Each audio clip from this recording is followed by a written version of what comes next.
Bom, então hoje a gente vai ver o tópico 36, que fala sobre a planificação pela felicidade. A gente está trabalhando a obra O Ser Consciente.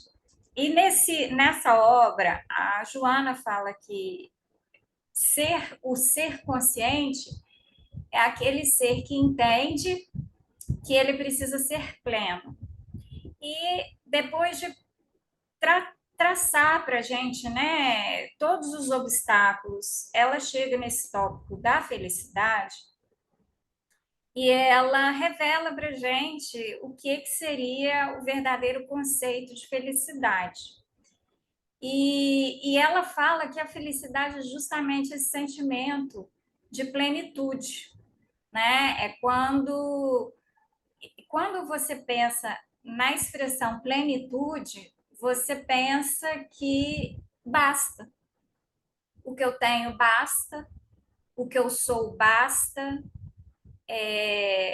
né? O que eu leio basta, o que eu aprendo basta. Então, essa ideia de suficiência está atrelada com a ideia de plenitude. E isso traz para a pessoa a felicidade, porque você passa a ter paz de espírito.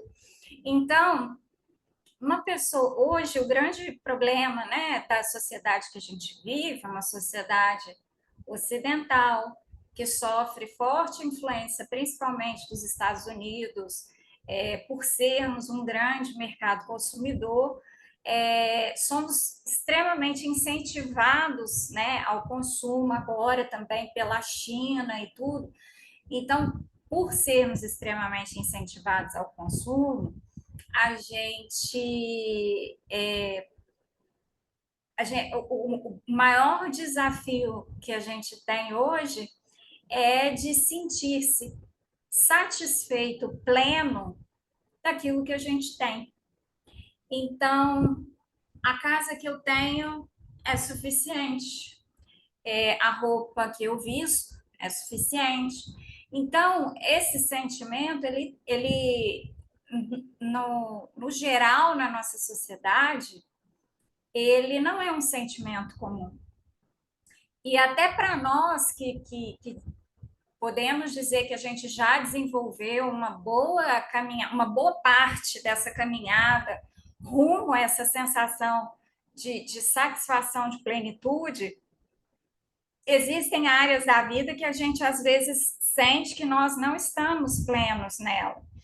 Então, a gente pode até sentir, não, a gente não sente mais como a maioria das pessoas a necessidade do ter as coisas, mas às vezes a gente sente que não estamos satisfeitos com o que nós alcançamos na nossa vida profissional, ou com a nossa aparência física, ou com aquilo com que as pessoas pensam. Então, existem outras áreas, né, da nossa vida que mostram para a gente aonde a gente ainda precisa trabalhar para a gente vivenciar essa felicidade que decorre desse sentimento de eu estou plena, eu tenho aquilo que eu preciso, né?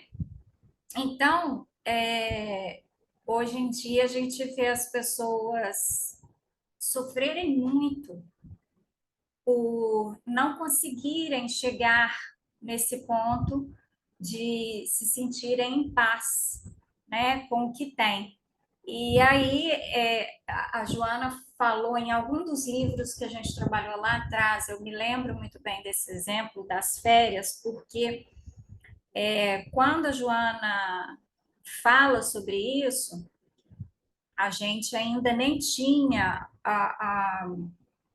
o hábito dos parcelamentos como nós temos hoje. E para a gente ter ideia, hoje o país tem uma política e tem leis sobre superendividamento, né, por causa dos parcelamentos, o uso de cartão de créditos e tal. E isso acontece porque as pessoas querem ter uma experiência que elas acreditam que precisam dessa experiência, ou seja, elas não estão satisfeitas com as experiências que elas têm, então elas precisam viver uma outra experiência que foge do alcance econômico delas. Elas se endividam para viver essa experiência e com isso elas perdem a paz que elas têm. E aí isso vira uma bola de neve, porque essa pessoa ela pode depois que né, a situação fica totalmente ali descontrolada, o que, que ela vai sentir? Ela vai sentir ansiedade, ela vai sentir depressão, ela vai sentir angústia, medo. Aquilo ali não vai se resolver. Às vezes ela vai tentar aumentar a carga de trabalho para tentar resolver a questão financeira mais rápido. E com isso ela vai prejudicar a saúde, prejudicar a vida em família. Então a situação vai se complicando. Então, quando a gente descreve essa situação toda, a gente vê que o que falta aqui é uma palavrinha mágica que é a palavra equilíbrio. Então falta o equilíbrio. Então, nós precisamos ter equilíbrio naquilo que fazemos, nas nossas decisões. Isso não quer dizer que, à medida que a gente for tomando consciência e assumindo o controle, né, da situação, que a gente ainda vai dar algumas escorregadas, elas vão acontecer. Mas o que a gente precisa é não deixar que elas virem novas bolas de neve e a gente precisa estancar aquela ferida, né, na hora. Eu já vi algumas pessoas falando, né, sobre dando dicas assim de para o pessoal da dieta e tal. E eu acho muito legal porque eles falam assim, olha, a pessoa põe lá um propósito, vou começar a dieta segunda-feira. Aí ela faz a dieta na segunda. E na terça, ela dá uma roubadinha na dieta.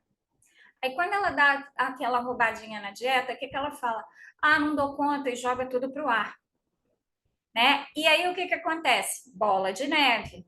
Então, o que, que a gente faz? A gente que está nesse projeto, dessa busca por esse sentimento de planificação, nessas áreas da nossa vida que a gente ainda não tem o controle total, a gente muda o nosso posicionamento, né? A gente tenta dominar aquilo ali e todas as vezes que a gente der uma roubadinha, der uma escorregadinha, a gente não vai deixar isso virar bola de neve. A gente vai respirar fundo e vai lembrar né, do refrão lá do Raul Seixas, tente outra vez. Vamos lá, né? Então a ideia é essa. E esse sentimento vai se espalhar por todas as áreas da nossa vida, pelos nossos relacionamentos, sejam eles amorosos, sejam eles com os nossos amigos, com os nossos familiares, no trabalho. Esse sentimento vai participar, né, do nosso diálogo com a alimentação, com a vida saudável, com a atividade física, né? Com o autocuidado, né? Com o cuidado com a nossa vida espiritual, com a nossa vida financeira, com todos esses cuidados, todas essas áreas da vida. Então vamos lá ver o que, que a Joana fala nesse trecho. Ela começa dizendo assim: todo cometimento decorre da planificação mental. Então, quando ela fala em cometimento, ela está falando de ação. Então, toda ação decorre de um plano que você faz na sua mente, né? Então, toda ação, ela decorre de um plano que você faz na sua mente. O que é fator de triunfo ou não, de acordo com o investimento da razão. E isso, você ter planejado isso na sua cabeça, vai determinar se você vai se sair bem ou não, a depender do quanto de racionalidade você vai conseguir colocar naquilo. E aí ela segue falando. Para a planificação do ser, mediante a felicidade, o treinamento mental e emocional torna-se preponderante. a fim de facultar o nível de consciência compatível. Então, o que que a gente precisa? Aqui, eu escutei isso esses dias e achei fantástico. A pessoa disse assim: a felicidade é um músculo que precisa de exercício diariamente para não se tornar flácido, para não se atrofiar. Então, é o que ela está falando aqui. A gente precisa treinar o nosso mental e o emocional constantemente para garantir o quê? Que a gente vai alcançar essa planificação, né? Não há vitória sem esforço. Com a mente e a emoção tranquilas, experimenta-se o prazer transpessoal planificador, gerando o campo para a capacitação intuitiva. Veja só que ela fala em prazer transpessoal. O que que é um prazer transpessoal? É aquele que vai além de nós. Sabe aquela pessoa assim, que é aquela pessoa feliz, né? Que entra no ambiente, te dá um abraço, te dá um sorriso. Aquela pessoa, ela mexe com a energia do lugar. É, essa pessoa, ela tem essa capacidade transpessoal. E quando você está desenvolvendo essa felicidade dentro de você, é isso que acontece. As pessoas passam a querer estar perto de você. Nossa, é muito bom estar ali perto daquela pessoa, é bom trabalhar com aquela pessoa. Ela, sabe, tem uma coisa nela. Eu falo que as pessoas ficam até mais bonitas, né? Então, assim, por quê? Porque elas têm isso, vai além delas. E aqui ela fala que esse prazer transpessoal planificador, ele melhora o que? A nossa capacidade de intuição. A nossa capacidade de intuição é a nossa mediunidade mais comum e talvez a mais primitiva. O que isso quer dizer? Quer dizer que é a forma de mediunidade que todo mundo tem e que a maioria de nós não dá atenção para ela, porque ela é tá tão ali que a vida inteira eu cresci com essa voz no fundo da minha cabeça e para mim isso são os meus pensamentos, né? Então, mas quando você entra nesse estágio de treinar o seu mental, o seu emocional, você treina os ouvidos intuitivos e você vai se alinhando mais.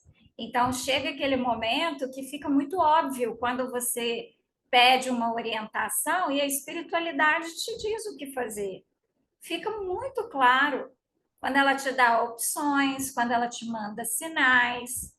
Fica muito, muito claro o que ela quer de você. Com ela, com essa capacidade intuitiva, mediante o silêncio da mente e a calma dos anseios do corpo, o self é penetrado em profundidade e a sua percepção da realidade aumenta, facultando-lhe a conquista do conhecimento, a sabedoria que decorre da informação e da ação do amor, que o projeta em outras dimensões do espírito. Então, se a gente lembrar, o livro dos Espíritos fala para gente que as leis de Deus estão gravadas na nossa consciência, ou seja, elas estão gravadas no nosso self. Quando a gente melhora a nossa capacidade de intuição, a gente dá mais força para o self, a gente consegue acessar mais o self. E quando você acessa o self, você traz para fora esse conhecimento. Então, as leis de Deus vão ficando tão mais naturais, tão mais óbvias, que a gente começa a acertar mais do que erra. Porque as nossas ações. Você vai ver que não, no início você percebe que você pensa em falar alguma coisa que seria desagradável para quem ouve e aí você não fala. E depois você vai perceber que você nem pensa mais aquilo. Então, assim, vai melhorando, né? Vai evoluindo esse comportamento à medida que a gente vai fortalecendo a ação do self. Agigantando-se a consciência, Agigantando-se a consciência, o ser alcança a paranormalidade superior e interrelaciona-se com seres das faixas espirituais mais elevadas, vivendo no corpo e fora dele em plenitude. Então, aqui, o que a Joana está propondo para a gente aqui é de fazermos esse exercício de planificação e de desenvolvimento da nossa intuição e de aprofundamento e fortalecimento do nosso self, a tal ponto de conseguirmos viver entre lá e cá, em constante contato com a espiritualidade evolutiva. Então, quando a gente passa a vivenciar desdobramentos, quando a gente passa a ter sonhos bastante reveladores, ou às vezes a gente não tem sonhos nenhum, mas a gente começa a ter uma atividade no plano espiritual que é muito forte. Então, ela fala aqui desse nível de consciência que a gente alcança, onde a gente passa a ter praticamente uma vida dupla, uma vida no mundo encarnado e outra no mundo espiritual, mas assim, vidas ativas, porque a gente tem essa vida dupla. Mas a vida no plano espiritual, ela depende desse nível de consciência para ser ativa ou não, né? Desse nível de consciência e, como diria o Matuto, nível de querência também. Assim, alcançada a iluminação, a bem-aventurança, que são as expressões máximas assim alcança a iluminação, a bem-aventurança, que são as expressões máximas da felicidade. Então, quando a gente conseguir chegar nesse patamar, a gente vai conseguir vivenciar essa felicidade absoluta. O encontro com a vida espiritual pujante, ou seja, aquela vida espiritual que está aqui, mas que a gente não toca, se torna uma perene fonte de alegria. Só que essa vida vai estar aqui e a gente vai tocar. E com isso a gente vai ficar alegre o tempo todo, refletindo-se em todas as coisas e pessoas. Então a gente vai conseguir ver, né, aquele o bom e o belo, né, que a Joana sempre fala, em tudo, em todos. Aí o pessoal, né, alguém pode virar para você, você vai ver o bom e o belo no pessoal, numa cracolândia da vida? Eu vou ver Jesus em cada um deles, eu vou ver meus irmãos em cada um deles, eu vou ver um pedaço da humanidade em cada um deles. Eu lembro de uma professora que eu tinha numa casa espírita que falava que jacaré era um animal muito, muito feio, que quando o pessoal estava desenhando o planeta Terra, que desenharam o jacaré, não gostaram, mas deixaram ele vir assim mesmo. Só que a gente vai olhar para o jacaré e vai achar ele lindo, mesmo quem acha o jacaré feio, quem acha a lesma nojenta, quem tem medo da barata, vai começar a entender que não, peraí, né? São seres amados, representações, são todos eles representação do universo de Deus, né? A consciência, portanto, iluminada, é a responsável final pela felicidade. No começo é apenas vislumbrada, intuída, até tornar-se realidade, sem a necessidade de alienação do mundo. Então, no início, a gente só tem assim uma ideia, a gente tem pequenas intuições de como é essa felicidade. E aí, uma hora, em determinado momento, a gente vai ter essa consciência total dessa felicidade. Sem que, para isso, a gente precise se desligar dessa realidade que a gente tem aqui. Então, eu vou ser feliz, mas eu não preciso deixar o meu trabalho para ser feliz, eu não preciso faltar com as minhas responsabilidades para ser feliz. Eu vou continuar a minha vida aqui e vou ser feliz, né? Com todos os percalços e todas as curvas que tem na vida daqui. Todos os seres humanos têm direito à felicidade e devem fruí-la, desde as suas mínimas expressões às mais grandiosas, em todo o painel da existência. Com a visão transpessoal da felicidade, tudo e todos devem ser vistos, sentidos e amados como são. A consciência os absorve com a sua estrutura.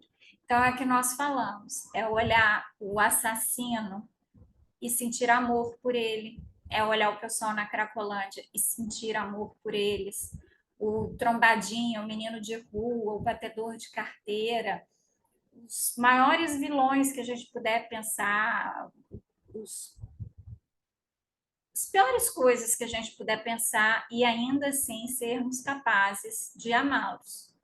Aí nós vamos conseguir sentir essa grande felicidade. E eu não vou ser hipócrita de dizer, para algumas dessas pessoas eu ainda tenho muita dificuldade de sentir esse amor. Então eu sei que a minha jornada rumo a compreender e aceitar, né, esses irmãos nesse sentido, ela ainda está em desenvolvimento.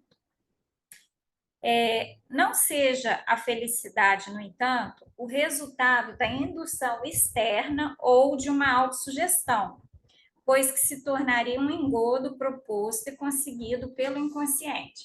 Então, o que ela está falando aqui? Que não é para a gente ficar pensando nessa felicidade, igual eu falei, vamos amar o criminoso, o drogadito e tal, e aí a gente fica, eu tenho que amar o criminoso, eu tenho que amar o assassino. Eu, sabe, me educando, não, esse amor não pode vir de fora para dentro, esse amor tem que vir de dentro para fora, porque senão ele vai ser falso. E como tudo aquilo que que não tem um fundamento firme no nosso coração, ele pode acabar a qualquer momento.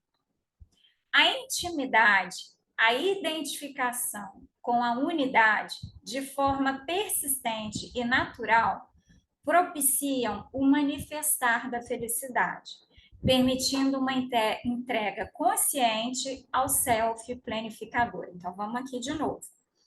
A intimidade, a identificação com a unidade. Quem é a unidade? Deus. E quando a gente pensa que Deus é a unidade, todas as coisas retornam para Ele. Então, nós todos somos um pouquinho dele. Então, quando você tem intimidade com Ele, quando você percebe que você é um pedaço dele e que tudo e todos também são, né? Quando você começa a perceber isso de forma persistente e natural, você consegue manifestar felicidade. Aí você vai entregando, né, essa sensação de felicidade de forma mais consciente. Porque a gente vivencia esses momentos de felicidade hoje, mas eles são passageiros, eles acontecem sem a gente esperar, né? Mas aqui ela está falando que é uma coisa que a gente vai ter domínio sobre ela, vai ser consciente. A felicidade é, portanto, uma forma de viver, e para que se torne permanente, é necessário que seja adquirido o nível de consciência do espírito. E isto começa quando se descobre e se atenta para o que realmente se deseja da vida, além dos níveis imediatos do gozo e do prazer. Então, esse é o último parágrafo desse texto. Olha só. A felicidade é, portanto, uma forma de viver. Então, né, a gente sempre escuta essa expressão, parece um chavão, mas aqui na frase de Joana a gente vê que não é. Felicidade não é o destino, é o caminho. Então, felicidade não é uma meta que eu vou alcançar, é a forma como eu vou fazer para alcançar essa meta, né? Então, a gente já tinha conversado sobre isso no nosso outro encontro, que se eu ficar colocando a felicidade nas metas, no alcançar as metas, eu alcanço a meta, eu já vou ter que elaborar uma nova meta. Agora, se a jornada, se viver essa encarnação é a felicidade, né? Então viver é uma forma de felicidade. Desculpa. Felicidade é a forma de viver. Para que se torne permanente, é necessário que seja adquirido o nível de consciência do espírito. Então, a gente tem que continuar trabalhando para adquirir o nível de consciência do espírito, que é aquele nível de consciência que está desvinculado do material, que sabe o que realmente tem valor. E isso começa quando se descobre e se atenta para o que realmente se deseja da vida, além dos prazeres imediatos. Então, é justamente a gente saber o que é que tem valor real e lutar por isso, ok? É um texto pequenininho, é o texto que encerra essa nona parte. E aí, quando a gente voltar em janeiro, aí a gente vai fazer o estudo da última parte para a gente entrar no novo livro. Eu vou desligar a gravação para a gente bater um papo sobre o que a gente viu aqui hoje.